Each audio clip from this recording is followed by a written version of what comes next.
Greetings. Welcome to the Dragon Con Urban Fantasy Track discussion of the Netflix show Chaos.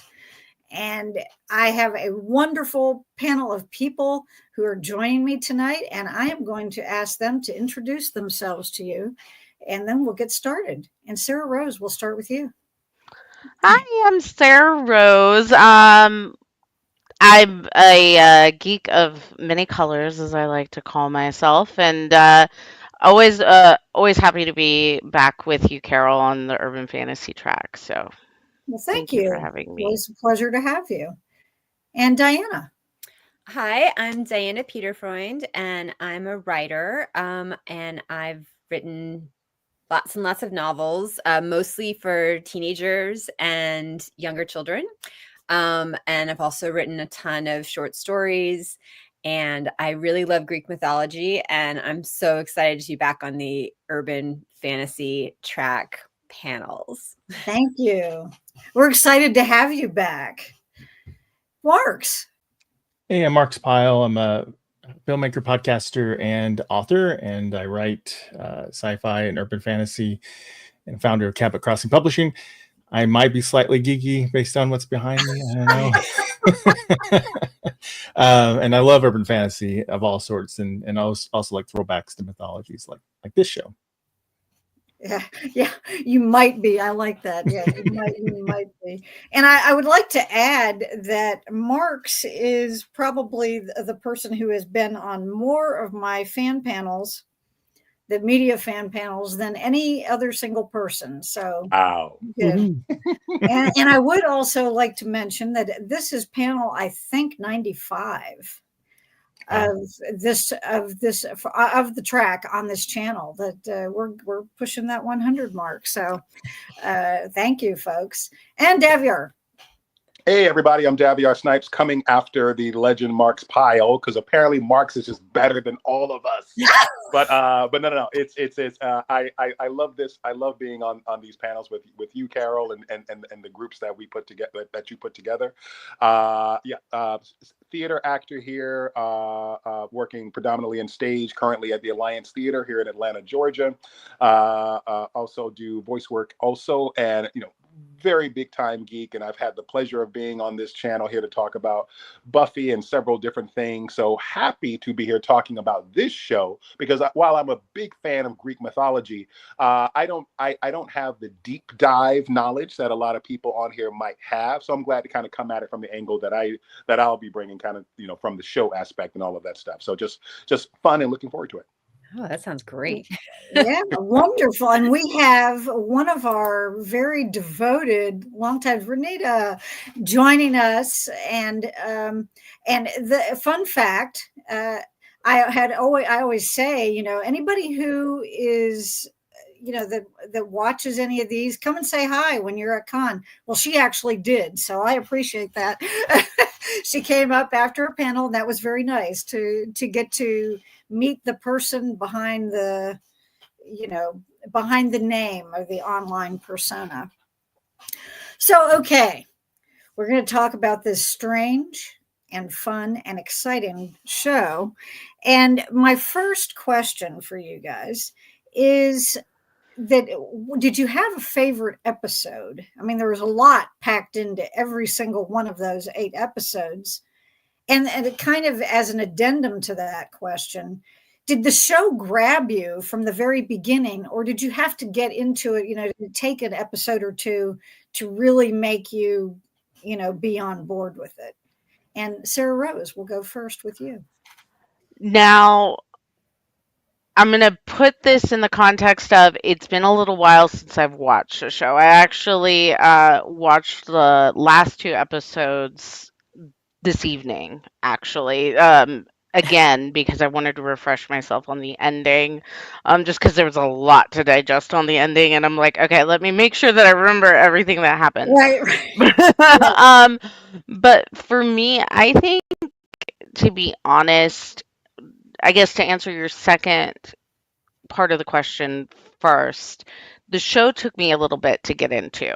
Um, I I am a big fan of Greek mythology. I'm Greek myself, so I basically, if you put Greek mythology in something, then I'm gonna be like, oh, what's this? Like, and people are like, yeah, it's like Baz Luhrmann's Romeo and Juliet meets Greek mythology, and I was like, okay, yeah, let's give this a shot. It did take me a little while, but I think my favorite episode actually was um oh, I think it was episode 5 when the story really started. Like, we started to get into the meat of what was actually going on. Um, we started getting explanations on who the characters were. These are all very familiar characters if you know anything about Greek mythology, but their spin on the characters and stuff like that, that's really when I started getting hooked into the story and being like, okay, all right, let's see how this ends. Like, I really started getting into the characters. So I think episode 5 was the favorite Okay. episode for me. Okay. Diana. Yeah, the first question is really hard because I think sort of the binge model of Netflix, like I'm trying to be like, wait, what episode did that happen in? Because like Mhm. I don't necessarily always have the separation. I mean, that was definitely the episode when Riddy and Kaeus got together. So like that, whatever episode that was, 7, 6, somewhere in that vicinity. So yeah, that would have been my favorite part. So if anything, I think that so when I heard about it, and I was like, oh my gosh, there's going to be this like insane Greek mythology retelling. Jeff Goldblum's playing Zeus. And then I sort of saw the trailer and I also was like, oh, this is like a Baz Luhrmann, Romeo and Juliet kind of thing. And then I saw this interview with Aurora Perrineau, who played Eurydice, and she said that after she was cast, she went into like an office where they had like a mood board up, like their vibe board happening. Yeah. Had all these pictures of her dad, Harold, who played Mercutio in Baz Luhrmann's Romeo and Juliet. Oh, I didn't know on that. the mood board. And she's like, that's my dad, right? And they're like, no, we just thought you guys had the same name. Like, they literally did not know when they cast him. So I was like I was like, this is going to be the show for me. I was so excited. And then I watched the first episode, loved it. And then I watched the second episode and I got to the scene in the cave where the couple who've lost their child are doing like this most heartbreaking puppet show. Yeah. And my whole body I was like, nope. I noped out so strongly that it took me like months to go to be like, okay, I can, I just need to get through this scene. Cause I was like, this is too heartbreaking. I can't watch it. This might be too much for me, was actually kind of like the feeling I had. So I actually did have to stop for a long time and then go back and watch it all. And it was what I thought it was going to be. And it was wonderful, but it was so much more emotional, I think, than I was expecting it to be, and less of like a spectacle. And so I actually like had the opposite experience where like I was so into it. And then I was like, oh wait, maybe I can't handle this show, and backed off. Yeah. It's like, if it's going to do this to me the whole time, then I need to break my heart with this couple that like you never seen before, right? And who don't actually end up being like major characters. I was like, I don't know if I can watch this. And of course, there were other parts that broke my heart too, like Ariadne and Glaucus and things like that. But man, those puppets, that was too much for me. Yeah. Marks.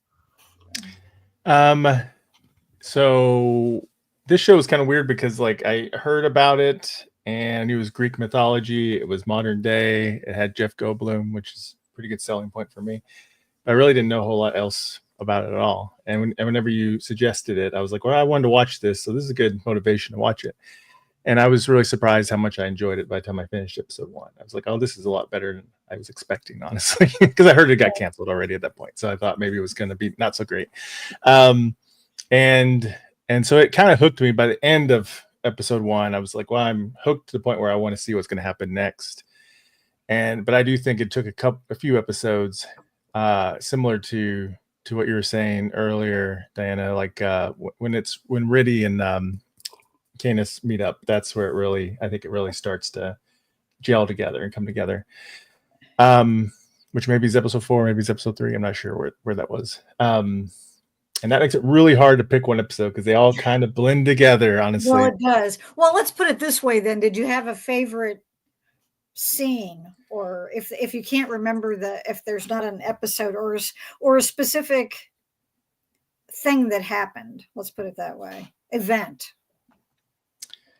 I mean, I'm trying to think of a specific thing that's not just like the ending, because that's just shocking stuff at the end. I love how he had the pet three-headed dog. Oh, yeah, sure. I love that twist. And I like the whole vibe of the afterlife, their spin on it, and some of the surprises with Medusa being there and some other things. I think whenever I first saw the underworld, that's where I was like, oh, this is really taking some interesting turns. But I don't know. Any other particular part would be like, gosh, I think it's very memorable, like where Ari is modeling for the Oh, dolls yeah. stuff. That was pretty wild. And there's just a lot of touching moments in here of both of love and cruelty, from the gods and stuff. Make you really wish Zeus could get slapped around. Yeah. And worry about your main characters and stuff and what's going to happen to them and the humans. So they did a good job, the show. Well, one of the things I wrote as a note was that in my notes about the show was that, and it was probably in around the 3rd or 4th episode, was that Jeff Goldblum really went all in for this. And he did such a good job, I thought, of playing someone who was goofy and at the same time just a vicious man, and it was kind of interesting. I thought that dichotomy. But anyway, Daviar, what's up for you? Yeah, you were about to steal my thunder there, Carol. Oh, I'm sorry. No. I'm with my friend Sarah Rose because, again, I'm coming at this from a lighter knowledge of Greek mythology. So a lot of things I was like being reminded of as I was watching the show, and it was fun to kind of like research and be reminded of, oh yeah, that was this character's story, and then to kind of see how they were weaving like the mythology of a perspective character into the show. But for me, it was the first 4 episodes. I was like, okay, all right, this might be a drag for me, because is this going to be a show that's all style over substance? And is it going to be a little too quirky? And we're not going to really get into the meat of some of these things. But then episode 5, and when we go and when the Furies reveal like the truth, Ariadne's story, and we get to reveal the truth about and see like what her destiny truly is. That was a moment that turned the show for me. And also, to our point here about the great Jeff Goldblum, when I'm thinking through the first 4 episodes, okay, he's going to be doing like his quirky Goldblum shtick, which we all love, but I was hoping that he would give me something a little different for Zeus. And in episode 5, when he has that turn, when he discovers or thinks he's discovered that Hera is cheating on him, and all of a sudden he becomes even darker than he's been. I'm like, okay, now we're getting into some fun stuff. And I mean, that scene between him and Hera, where they are in like one of their many private rooms, and one of many is right. Yeah. I don't even know what to call that room, because I'm not rich enough to say that room. The tongue room. The tongue room. Well, the tongue room when he discovers it. Yeah, is that where they are when he confronts her? Are they still? Well, because like he's opening all the drawers with the tongues. But isn't that a temple? I think it's one of her temples. The tongue thing. Yeah, but when she comes in and he's sitting there, Jeff Goldblum in his long form on the couch, just all spread out. Yeah, like their formal sitting room thing. Yeah, and he's just got this look on his face. And that scene between them where he goes to this place of darkness, and you really feel like the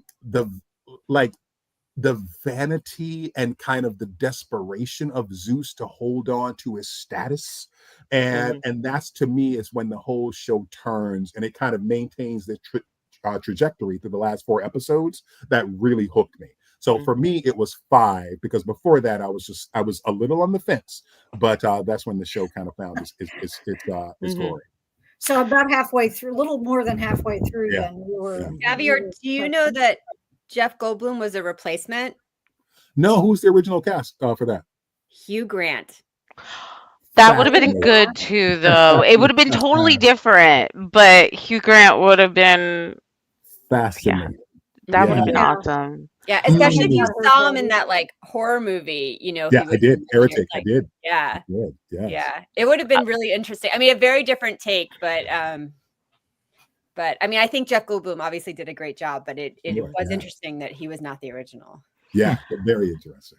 You know, it's in one of the first scenes when Prometheus in one of his voiceovers is saying that, you know, that that power brings you a lot of things, but taste is not usually one of them. And he shows, you know, we see Zeus walking and he's kind of mincing along and he's wearing something ridiculous. And it's like, yeah, okay, we get that. Yeah. Yeah. Now, which character's story arc did you most enjoy? And whose did you wish you could have seen could have seen more of that you didn't get quite enough, if it's not the same person? And Diana, you get to go first. Ariadne is my favorite myth. And I've always loved the story of Ariadne. We were talking about costumes earlier, and I started like my own personal cosplay journey in high school. I used to do the costumes for the Latin Club every year, and then one year we got to do Ariadne, so I did a Cretan princess with a tiered skirt and everything, like the snake goddess statue. So of course I loved Ariadne. I loved how they twisted her legend. I thought that was amazing. You know, they even brought in Dionysus at the end, who, you know, in mythology ends up being Ariadne's husband. So I thought that was really amazing. And I think it's just because I love that actress, Debbie Mazar, who played Medusa. I would just love, I was like, oh, every time she was on the screen, she was an utter delight. So I think I probably would want to see more Medusa just because I really loved her performance. Right. She was good. I'll give you that. And I was surprised. I found it a surprise when we find out that she is actually one of the rebels, or I guess that's how she defined herself. Yeah, because she seems like a very put upon kind of office worker, right? For the whole right, exactly. That's the vibe she gives off in the beginning, but that protects her too. Marks? So individual characters, I think Canis was the most interesting or unique character. Just like, I think just at first, I guess just took me by surprise by how important the character was as it went. I didn't know that actor was a trans actor either, so that added a whole nother layer to it. Oh, once I realized that. No, I didn't realize that. Okay, that's cool. So I think that was a very interesting character, very interesting twist on the lore. And I would have loved to see what they would have done more in season 2 with the character. And I think the actor did an amazing job. But I would also, to echo Diana, I think of like pure storyline around a character, what would happen in season 1 with them, Ari had the most meat to it, and I loved the twist. I like the Minotaur legend anyway, and I just love their twist on that story. Yeah, it was well done. Davior? Yeah, I think it's a credit to the show of how hard this question is. I'm actually going to go with Orpheus. Ended up being one of my favorite characters for the show, because when it started off, I was thinking, oh my God, I'm not going to like this guy, because just like, you know, like the rocker dude who's oblivious. I mean, but I mean, that was my initial kind of bias against him, you know, because often when you see like a character like that, it's just going to be like, oh, okay, you know, he's going to be a little douchebaggy and aloof, and I'm going to have to, you know, take this guy's journey. But very quickly you see that he's got an earnest heart, and he truly and maybe it'll be up for debate, maybe not, but he truly loves his wife. And I was so sold on the journey he takes into the underworld to save Riddy, to bring Riddy back. And I think a lot of that was through what the actor brought through the part. And so I found myself like rooting for this guy. And I found myself in the end when, when he realizes that Riddy is not in love with him and is not coming back with him, I was truly heartbroken for the guy. And so the journey of that was really surprising for me. And I think to the second part, did you have a second part of your question? Like, who do you want to see more of? Yeah. Was there, if that's not the same person, is there somebody you would have liked to have seen more of? Riddy, because for me, Riddy was the one that I really needed to see the full arc, the greater, more of the arc of her story, because the show ends with literally her kind of beginning this journey now, and for me, I really wanted to see where that was going to take her, because for me, this character who's trying to figure out, where am I going? What am I going to do? I really wanted to see, once she found that and discovered that and committed to that, I wanted to see how that was going to play out with her. So interesting how that couple became kind of my focus for the show. Yeah. Okay. Sarah Rose. Well, for the character, the story that I liked the most, I actually really enjoyed Riddy's story. Like, what we got of her, like, her coming into herself, and like right at the very beginning, today is the day, like she, like, the take your power back, like being confident, and then what happens, she dies, and then she has to find that all over again, because she's got to come to terms with not be going through renewal and all of that. Like, I really enjoyed that part of the character, and the part of her story. um you know I liked that they didn't go with the typical, like, uh Orpheus Eurydice storyline of, like, star-crossed lovers and stuff like that. I liked that twist that was there. um Uh, and I also like that she had a kitty. To be honest, I'm a big cat person. But the character I would have liked to see more of, and I think we would have in season 2, was Cassandra. Right. She's an interesting story. Like, from the beginning, you meet her, and then right at the end, you meet her, and she's going down, and she's like, I have a different path to follow, but they're connected, and that's the character I would have liked to see more of in the end. So Yeah, she did have kind of an interesting introduction for us too. Yeah. Now, okay, you guys may never speak to me again after this. Quite, no, I'm just kidding. But do you feel that this show had a main character? And if so, who would you say it was? Marks, you're up first. Like one lead character. Yeah, like someone that was kind of the center, or the, like what your main protagonist would typically be in something. There's not a right or wrong answer, of course. I'm just curious what people felt, because this is something I wondered as I was watching it. So, I mean, in many ways, Prometheus is the one that frames it all and is sort of a narrator during a good chunk of it. But I don't know if I would say he's the main character, although there are some personal reveals, right, of his past. I don't know. I think it really is more of an ensemble. They're all interweaved together. At least the humans, at least 3 humans, main humans. Or I guess more if you count Orpheus and stuff. But I really think it's Riddy, Aerie, and Canis are your primary lead characters. Although of all the gods, I feel like the one that got the most of an arc is Dionysus, and I think that character could have been a real comedic joke in a way, but really grew into a character you care about a little bit and want to see what happens, especially at the end, the tragedies that happened there. So yeah, I think it's really quite a bit of an ensemble piece. I think it'd be hard to pick one. I think if you took one of those out, the rest of it would fall apart. Okay. Davior. Yeah, thanks, Mark, for bringing up Dionysus, because I think when I was talking about those first 4 episodes and I was me being on the fence, Dionysus was one of the main reasons for that. And I was like, oh my God, am I going to have to watch this guy do this for eight episodes? But then he has to transition, thankfully, and becomes a deeper and more fuller character. But at first I was like, oh God, help me. So when you got the kitten in it. Yeah, oh yeah. Once you got the kitten, everything changed. There you go. Shout out to Save the cat. That's what they say. This, I love it, Carol, and I should have been prepared for this question because you always have something like this. But you know what? I think I'm gonna, as much of an ensemble as it is, I think I'm still gonna say it for season 1.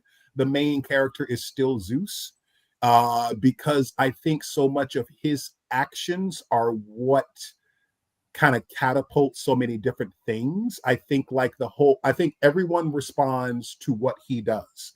And because he is so focused on maintaining his power, that is what is creating our situation in the underworld and with the nothing. I think how he's reacting and that's what's creating the tension between with Hera. That's also kind of creating what's going on between Poseidon and Hera. So it's like I feel like, and of course, like so much of what Prometheus's narration is about is having to do with Zeus and his history, and of course, I mean the prophecy, which is so much of what this show this season is focused on. That initial prophecy is Zeus trying to debunk the prophecy, trying to break the prophecy. Like how do I protect myself from becoming mortal?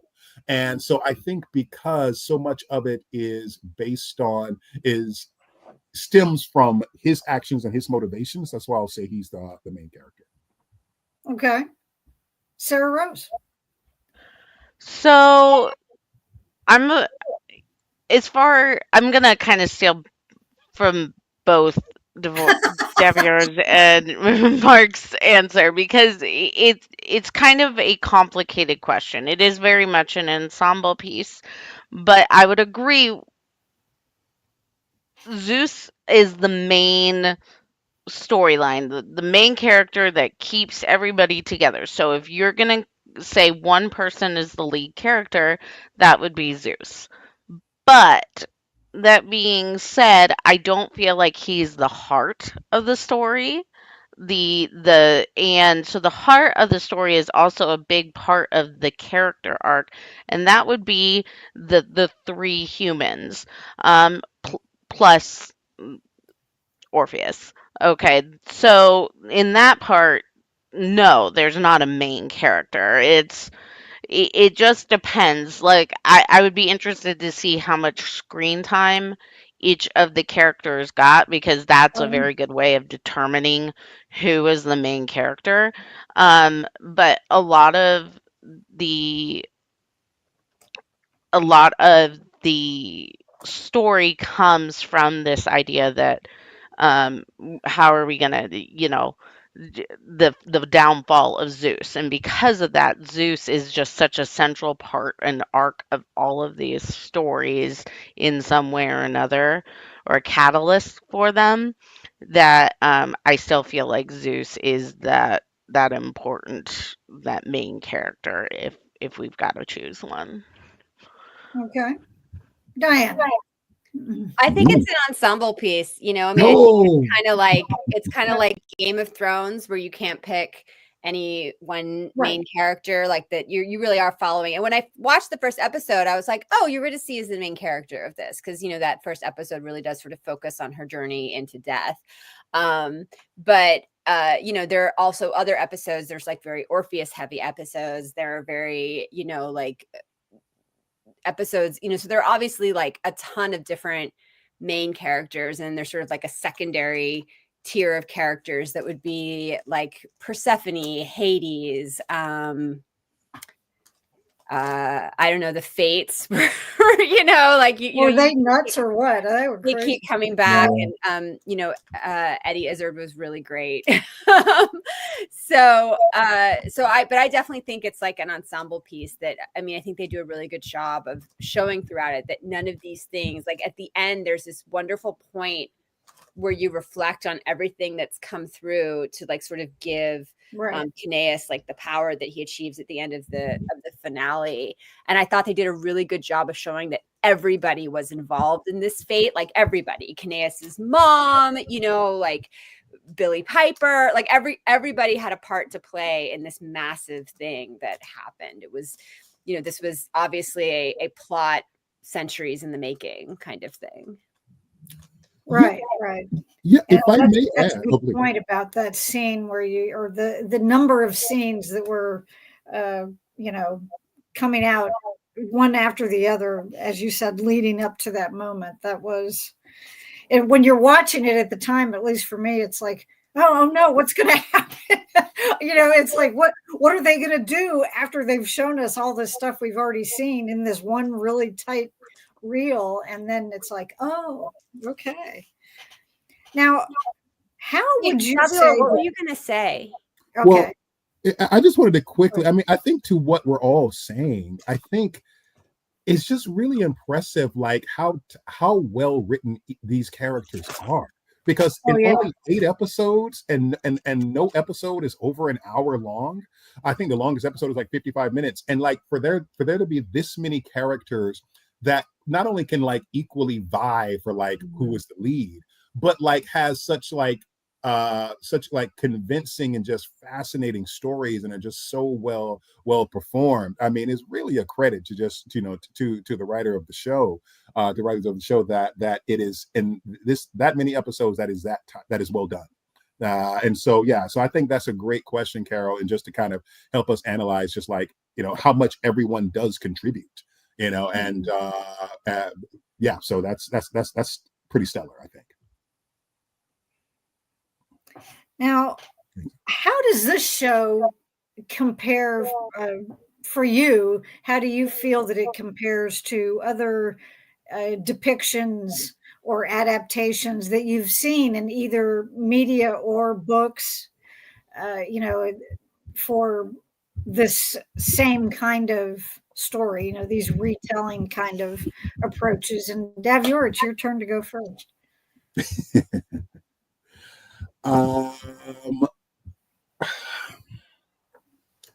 Yeah, okay. So that's I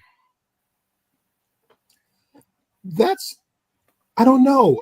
That's you know, that's a good question. I would really have to kind of I think what's interesting about this show, because I'm trying to think of the different things that I've watched, you know, like not only shows but movies.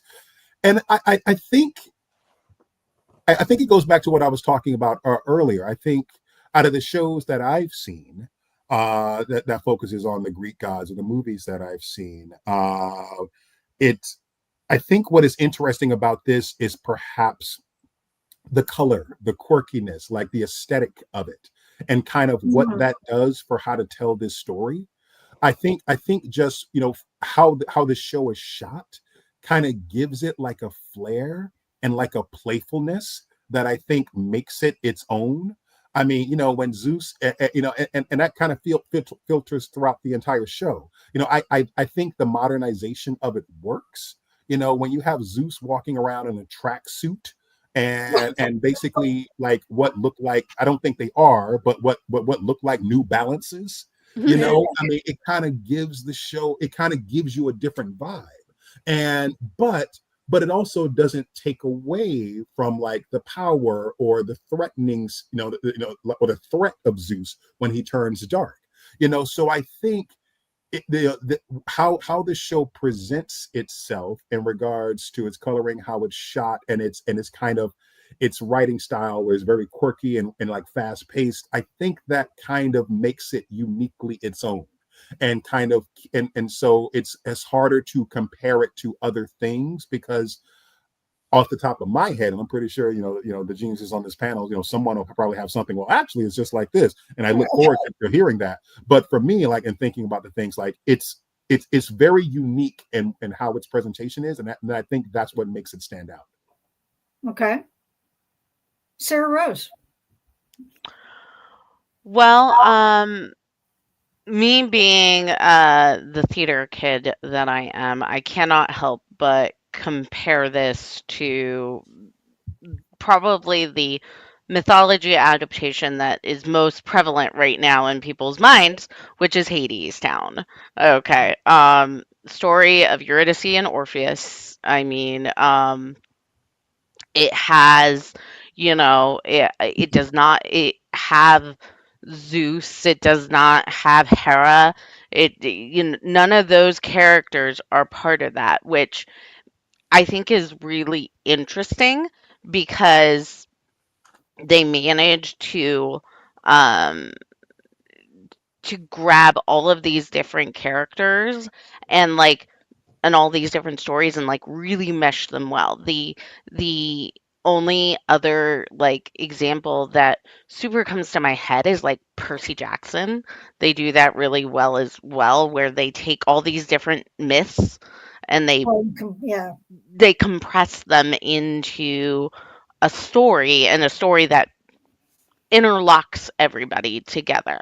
Obviously, the gods themselves are a big part of mythology, period. It doesn't matter which myth you're going with. They're all major parts. Zeus is the king of the gods, so he plays a big role in a lot of myths.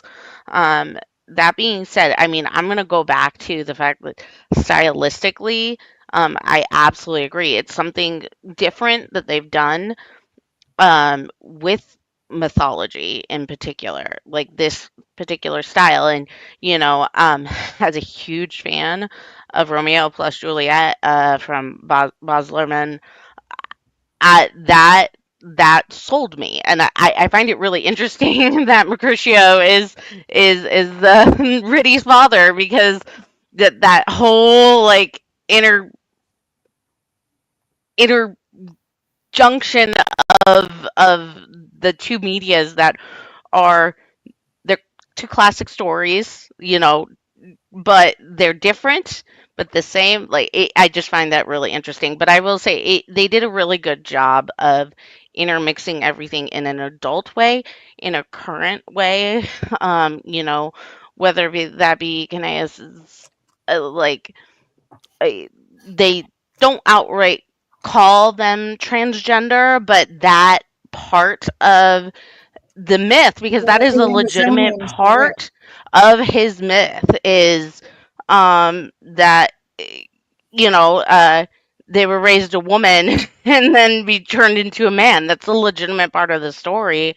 um you know I think they did it very well, and I think that it's very unique way of doing it while making it very interesting as well. So Okay. Diana. Yeah, I agree with Sarah Rose. I thought that was so creative with Kaneas' story. And also, I want to thank you for bringing up Hades Town.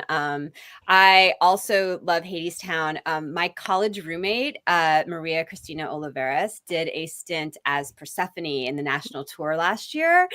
So my daughter and I were able to go see her do Persephone. And I was definitely thinking about her interpretation of Persephone when I saw the Persephone from Kaos, because they're both playing you tend to think of Persephone as this young girl, and they're sort of playing Persephone who's been there for a long time, who has a very established relationship with Hades. And I thought that sort of the Persephone of Hades Town is kind of over it, right? But then the Persephone of Chaos is really like a partner in everything that Hades doing, and it's like an equal, it's like their business that they run together the way that it's run, which I thought was a really cool take. For me, coming from the writing side of things, obviously Greek retellings are super popular, everything from graphic novels like Lore Olympus, and then you've got any genre book that you can imagine. Like Katie Robert has this whole sort of erotic romance series that's Greek myths, which I think might be really fun for Chaos fans who want to get into that, which is also modern. And one of the things, have someone who's read a lot of modernized Greek retellings that I really enjoyed about Chaos is that it imagined what would happen if the religion practiced that worshiped these Greek gods was put in a modern setting, because we have so many religions that have ancient origins, And so we don't think about how some of those rituals are like a little weird, but then all of a sudden you're like, and they cut their tongues out, and Right. we have like these sacrifices that are taking places, but they're happening on like a stage, and people are speaking into microphones before they drink poison ritually. Right. And things like that. And I thought, when I started to see that in the first episode, I was like, oh, I'm in good hands. They really thought through the idea that in this future thing that they would have, I mean, it reminded me so much of like Catholic confession, but then you're speaking to these like tongueless priestesses of Hera. And I thought that was really very interesting. And so that was one thing, I'd never, no matter how many Greek retellings I've read, and as a YA author in the teens, I promise you I've read like 20. I bet, yeah. That this was something that I hadn't really seen before. And I loved it. Obviously my kids are more Percy Jackson fans, but I thought this was really cool. Yeah, well, the Chaos might be a step a little ahead of what you want them to. Oh, I know. Yeah, my daughter kept wandering in, and the only person she recognized, I kept being like, "It's violent, go away." But she did like Medusa. She was like, "It's Medusa, that one I know," and Prometheus. She knew Prometheus too. Right, yeah. And Marks. Yeah. So in TV and film, the only thing I could think of, like closest things would be like Sarah mentioned, Percy Jackson, American Gods, Ragnarok, which we talked about on this channel. But all of those are kind of hidden world versions. They're modern day, but they're hidden world, right? So I think that's what makes this stand out on television and film, at least. There are plenty of books out there I think have explored the topic a little bit, but not on TV or film. So it was really cool, like Deanna said, have seen these stories, these characters, this religion in a modern day setting. Really, it's really interesting. Seeing some parallels from modern day world to that, to what's happening in their world and stuff. It's really interesting stuff to explore. And then they have that quirkiness to it that's really unique that Daviar mentioned. That I really can't think of anything that's quite like that. There's quirkiness in, American Gods got quirkiness in a way too, but it's a very different kind of quirkiness and even dark. Right.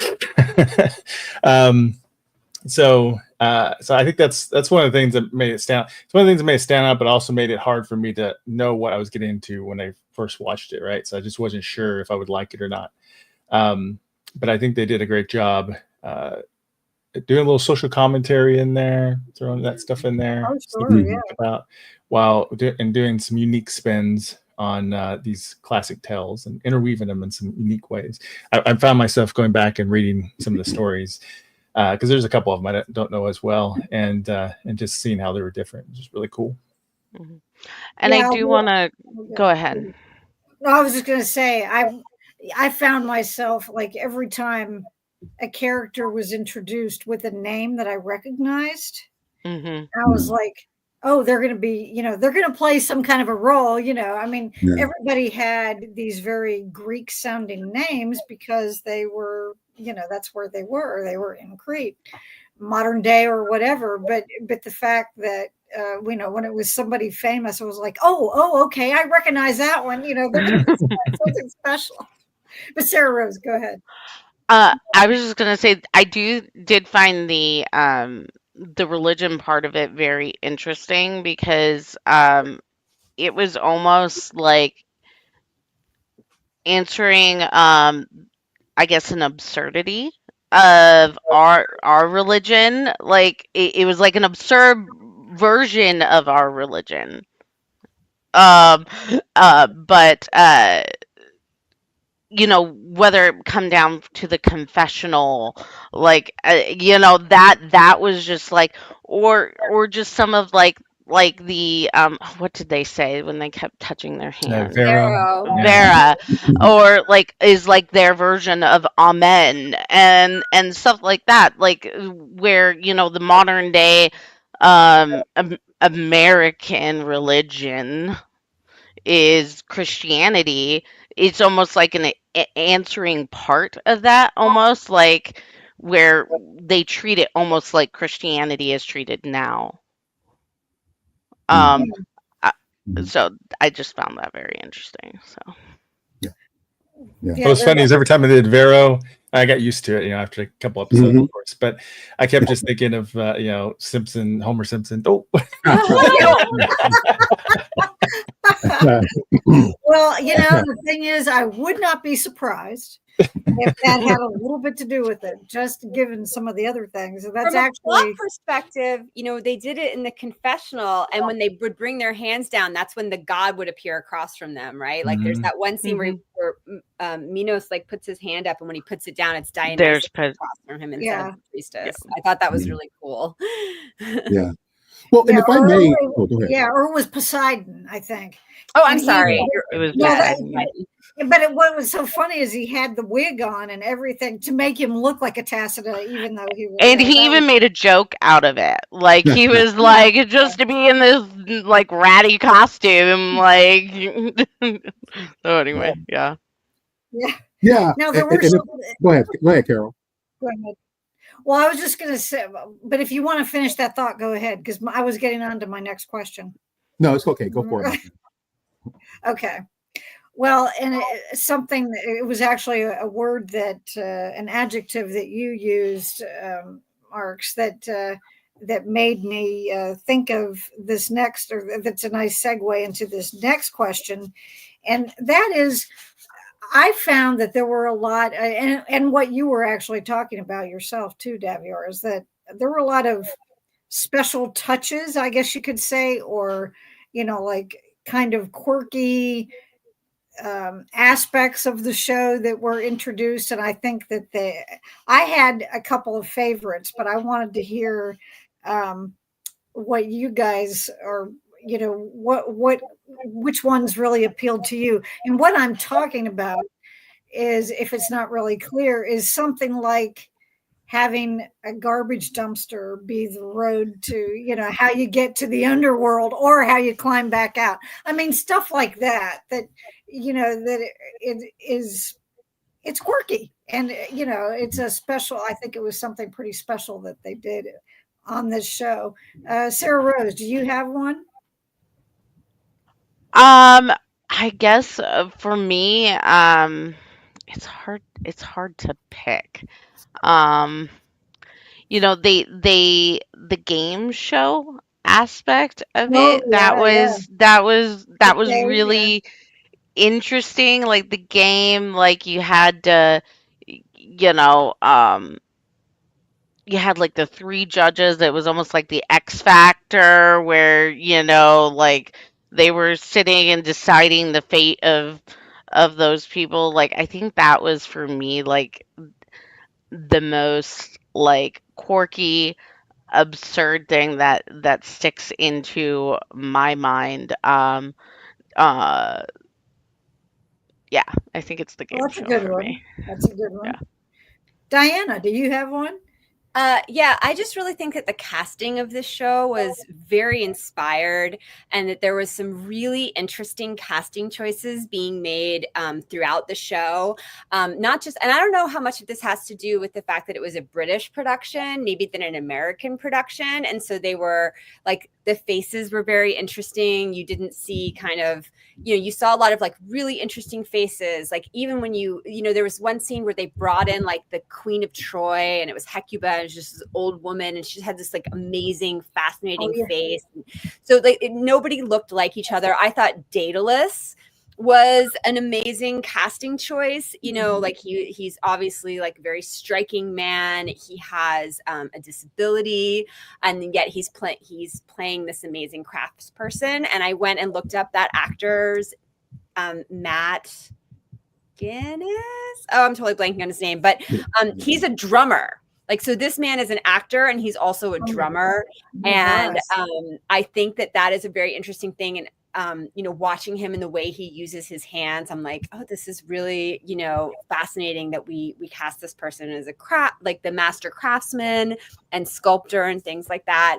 And then just over and over again, like, when we finally saw the Minotaur's face, I was like, oh, he is Ari's twin brother. Like, that's weird, you know? And Right. all these things, and over again, even in small parts, I thought that they made extremely interesting casting choices. And Davior had talked about Orpheus and how powerful his performance was. And in that scene where he's like wandering through the desert, because I was kind of like, Orpheus, get over it. Like, you're, you know, but then like when in the scene where he's wandering through the desert and he's like drinking the sand, I was like, man, this actor's killing it. Like, he's doing such a great job. And, you know, really, being brought to the edge, and the, you know, the puppets, like, to just like to be like, oh, you know, who are we going to cast for this like grieving couple? Oh, let's cast a bunch of puppeteers. And the fates being these you know, non-binary sort of eternal people, and having like a variety of different sort of body types. And I don't know, I loved it. The casting was like every single time I'm like, oh, that's interesting choice, this is so interesting. Like, yeah. Right. That's a good point. That's Mark's. Well, I second the castings choices too. So I love how British. That's why everybody for American productions, you have to get British actors to get somebody that looks like a model. But I think one of the quirkier ones I really liked was the Furies sitcom show Revealed the Truth. Oh yeah, you know, yeah. That was pretty wild. Yeah, here, let's watch this film we made for you. Or yeah, and I love the performance of the characters in the show too. How they act more like a like Minos is like a sitcom dad kind of thing, and everything. Yeah, it was very WandaVision, right? It was, yeah. That's good. Good point. That's what I was thinking as well when I was watching it. I was like, WandaVision all over again. I get a few vibes of Supernatural in places here and stuff too. So, and also the frame, I thought was really interesting concept, and these divers they get to help them out and going into the frame, and how they can't get in the water, but you know, but only those souls who have coins can. It was really interesting. And of course, the twist about the nothing and stuff was a dark twist, and really visually cool looking. One that's not quirky, but I thought was a clever twist for the storyline was the Minotaur, where he had the helmet. So it's kind of like Man in Iron Mask meets that legend. Right, so it's kind of cool. And so I thought that was a nice twist, really, to bring it together, the storyline. So okay, Davior. Yeah, just to kind of, you know, Diana got us down this road, and I just think, just to kind of say it again, I think the casting is phenomenal. I'm going to go in a different direction for my choice, but just to kind of bring it up again, because I think to the point that Diana made, it's like when you notice how diverse the people and the bodies are in the show, it's like, oh, we clearly don't get this enough, because I'm noticing how diverse array the bodies are. And so, and if that stands out to me, it's because I'm programmed not, you know, in the opposite direction. So kudos to this show for just, you know, being fearless and depicting this world of gods and entities, and understanding that you can't just reflect that in name. You also have to be able to reflect that in bodies and representations. And I think that really speaks to the creativity behind this show and the understanding that they had of what they were trying to do. But for me, I think it goes back to kind of what we were talking about in that last section of the quirk that I most like is kind of the humanizing of these people and these gods and these situations, kind of putting it in these very real world contexts. Because I think typically when we think of like any story about the gods, it has to be like this epic, you know, 10 commandments and Moses, you know, speaking from the high mount. And I think in making this like a rich family drama, when we're talking about Zeus and his family, and everyone's very much like, you know, Orpheus is like this rocker guy with his wife, and it's like we're all like in these very real world situations. I think that's that particular quirk really is what made it effective. And, you know, kind of going back to like the tracksuit and things like that, it's like just like in the clothes that they wore, these very like real world things where they're people that you can relate to as this, well, not relate to in their richness, but relate to in just like the drama and the conflicts within their family dynamics that we all recognize. And so I think that kind of particular quirk and just kind of how do we humanize this so that the story that we're telling is digestible is what I really liked about it. Yeah, and you know, to your point, when you talk about the drama, and this is something that literally did happen to me when I'm watching the part where Minos has decided that yes, he's going to be able to do it. He goes after Glaucus, and he's in there, and they're wrestling around, and he kills him, and and yet then breaks down because he can't believe he's done such a terrible thing, even though he felt as though he had no choice. I'm not giving him excuses. I'm just saying I thought the actor did a really good job of expressing both sides of that. And I remember thinking to myself, and I swear to God, this is true. I'm watching, and I was like, oh my God, this is just like a Greek tragedy. And then I was like, oh yeah, I am serious. And then I was like, oh, what do you think you're doing? Anyway. No, that's a great point. Yeah, I thought that. But that was something, it was done well enough that it took me outside of the, of what was really being portrayed, I guess. So, or the story that they were supposed to be basing on or whatever. Now, oh, and I did want to mention one of the other things that cracked me up as far as the little quirks. I got a kick how in the afterlife it was always landlines. Well, even in Olympus, they all had at the house. They had the landlines. They did not have cell phones, and I thought that was kind of an interesting touch. But you'd hear the phone ring, and it's like, oh, it's an actual phone. How about that? But now, my last question is actually kind of a two-part question, and that is: did you pick one, because we don't want people to take them away from somebody else, because somebody will go, oh, but that was mine, and you took my choice. And don't laugh, because you people have said that on my panels before. Sorry, But what no, I mean, it's fine. I'm just saying, what unanswered questions kind of nagged at you the most? Did you have something you're like, well, dang, we got to the end and I didn't find out, what this was all about?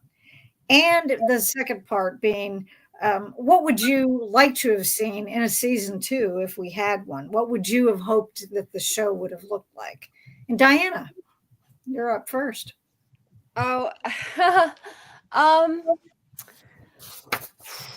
mean, I think probably, the big thing for me is when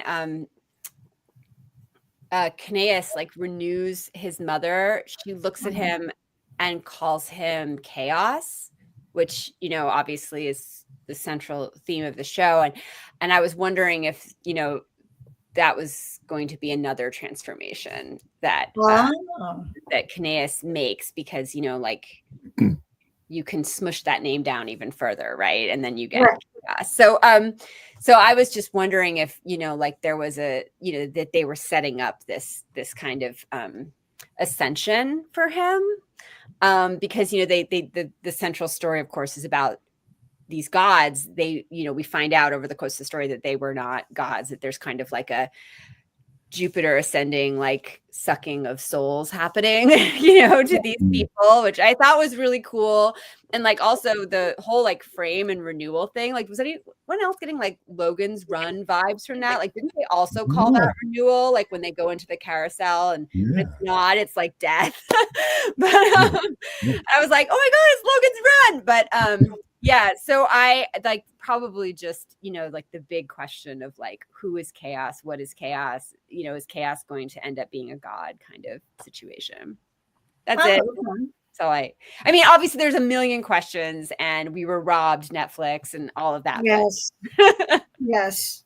And does anybody else just love it when you get a note or you get an email from one of these streaming services and say, hey, you should go and finish whatever show, and it's like, yeah, and I wish you hadn't canceled it either. You should finish it. You should finish it, Netflix. That's right.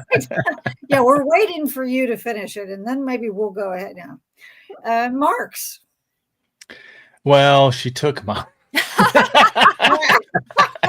Yes, I got to go first. But I am There really you curious about Chaos. If it's going to be like, because I'm curious about this whole dynamic of their mythology. If there were Titans before, or what Titans were before. They mentioned a Right. father. I'm assuming it's Cronus. Chronos. Who knows? But or is that'll be interesting to see. But anyway, so another one I guess would be just seeing like what Aerie is going to do next against the gods, or what she can do, and if her and Dionysus maybe team up. So, which would be kind of cool to see that dynamic. I think that's what that's probably the other storyline I'm looking forward to the most. So, without taking anybody else's. Well, actually, the most is the Chaos, but then the next is that one.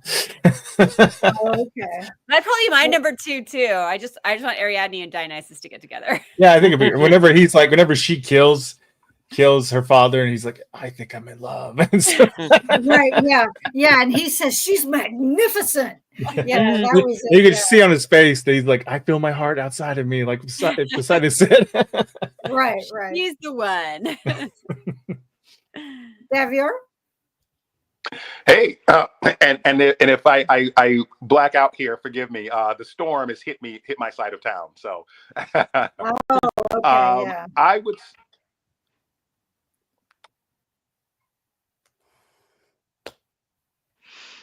Oh, we lost him. It's Zeus. He's angry at this episode. Yeah. He's like, we're gonna rain down bad weather on you guys so that you can't answer the question. Yeah. Am I back? No. Yeah, You're back. Yes. But if you were talking while you were gone, we didn't hear a thing. So you get to say it all over again. Okay. All right. So I am bummed that I don't get to see the Prometheus Zeus season 2 storyline. Because I'm very interested in how Zeus handles being mortal, and how Prometheus handles now being in a place of power again, and what that dynamic looks like, and how that relationship continues through the course of season 2. So that is something that I was fascinated about, especially considering that Prometheus was Zeus's was his mentor, his counselor. Yeah, his best friend, his counselor. And it's just like, so to have them now in these completely altered dynamics, I would have loved to have seen that. Yeah. Okay. Yeah. Sarah Rose. Yeah, that's what I got. Yeah. Well, I guess I kind of already answered this question once. Obviously, I said Cassandra was probably the story I would have loved to see, like that whole like Oracle play with Riddy, like because they're both oracles but for different things, and like she's going towards the living and Cassandra's going towards the dead. That whole storyline I would have loved for them to explore more. But other than that, I would have to say I would have loved for them to explore a little more about Hades and Persephone. And like kind of like that storyline, because there's this big part of Persephone that did not get addressed at all in this story, which is Persephone leaving for half of the year. Right. That's part of the myth, and I would have loved to see how, like, especially if Hades didn't come back, like, how they would have addressed that and stuff like that. I think that's what I would have liked to see, how they address those little pieces. So Well, I wrote down a couple of things myself. Since you all have had your chance to say it, I thought, okay, one thing that I want to know is what happened to Daedalus in the labyrinth. Did he actually? Because we didn't see. Mm-mm. So that I would that Yeah. was Ari says go get Daedalus, but not like Yeah. go get his body and also go get my dad's body. She says go get Daedalus, so it's possible he's not dead. Right. So that's kind of what I thought. Because at first, since we didn't see it, what the result was, that bothered me. But then the one that really got me, I think, was Hera's phone call at the end when she calls and says, "Hi, it's Mommy." call up or gather the troops and, make up an extra bed. Who the heck was she talking to? Apollo. Aries, for sure. Maybe Aries. Yeah. Mm. Yeah. Oh, Apollo's yeah. not hers. Apollo's another stepkid, remember? Oh, he is another stepkid. Yeah. Isn't But Aries he? is Aries, the god of Aries war. That would make sense. is That Yeah. makes hers. And we're the fact that gathering he up the said troops. troops, I was like, that's Aries. Yeah, that makes a lot of sense. So, because I think Hera's an interesting character in that you never really know for sure, and this is a tribute both to the writing, I think, of the show and to the actress, that you never really know for sure what she's thinking. Hmm. What she's saying and what she's thinking are not necessarily the same thing, and you can sometimes get a feeling for it, but and one thing that I also appreciated about the portrayal, and again, I attribute a part of this to the writing as well, of course, but is that I think it was in the last episode when Zeus has invited everyone over for the barbecue, and they're sitting at the table, or maybe it's the next to last episode. And Persephone comes, but she comes without Hades because she doesn't know where he is, but she says, oh, he'll be along or whatever. And she asks Hera, she's like, well, what's with all these stories? Why do people always paint me as the victim? They always think I'm the victim. They think I don't love him. They think I'm a prisoner. And Hera doesn't really answer the question. But then when Zeus comes back in and he's going through his tirade at everyone, and he tells Hera, that she's not going to be pushing him around anymore, and you stay right where you are. And then the look that it gets exchanged between her and Persephone, it's like, oh, this is what it's like to be an actual prisoner, kind of thing. That was just the way it felt to me, and I thought that was really well done. And I give, even though I'm not a huge fan of the character in the story, I thought the portrayal of her was really, really well done, as it was for everyone. But I want to thank you guys for being here and for taking the time out, and despite our storms, I kept my fingers crossed that I was getting thunder and lightning until about 7:40, and I'm like, oh God, no, not as long as it took us to find a date we could all do this. I thought, do not make this happen. So I do appreciate it very much. I want to thank all of you. I want to thank all of our viewers, whether you're watching this while we're doing it or watching it later. And just to let you know about a couple of other things coming up, on the 22nd of this month, it will appear magically on the YouTube channel, and it will be linked on our Facebook page and on Blue Sky. I have a previously recorded multi-author panel on the topic of writing and sustaining or no, wait a minute, that's not right. This one was a different one. Ending a long-running UF book series. So there are some nice surprises on there, but I will leave it at that. And next month, we'll be talking about Reginald the Vampire, which got its 2 seasons and then went away. But everyone, thank you very much for your support. And thanks to all of you for being on the panel. You've been lovely. So at this point, we will say goodnight and hope everyone stays safe in this terrible weather. Thanks so much, everyone. Bye. Right. Bye. Thank you.